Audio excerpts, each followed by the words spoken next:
facing the police every single day.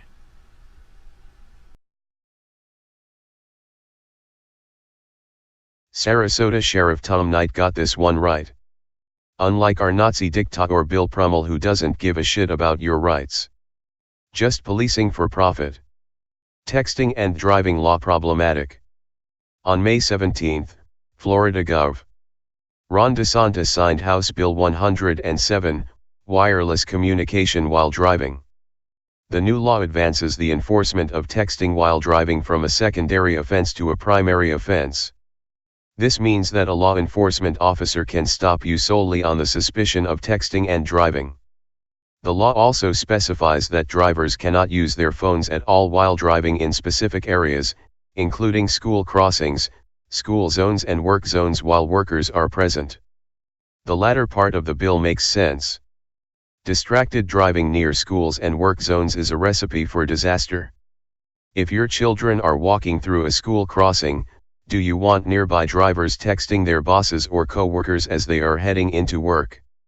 What concerns me is the extreme difficulty in enforcing the first part of the law, which says law enforcement officials can conduct a traffic stop based on probable cause that you are texting, emailing, or instant messaging. The exceptions are if you are reporting an emergency, using a device for navigation purposes, receiving safety-related information, or conducting communication that does not require manual entry of multiple letters, numbers, or symbols. So, imagine that a Sarasota County Sheriff's Office deputy notices a distracted driver, suspects that he is texting illegally, and makes a traffic stop. Because the deputy is in one car and the driver in the other, the deputy can't see exactly what the driver is using his phone to do, she only knows the driver is using it. She engages the driver in conversation, and he states that he was using it for navigation purposes, or to receive safety-related information. The deputy is not certain that his answer rings true, so she asks for and receives consent to inspect the device. My guess is that the driver is not happy about turning over his phone because of privacy concerns. Perhaps he was just texting his girlfriend and doesn't want to share the content with a stranger.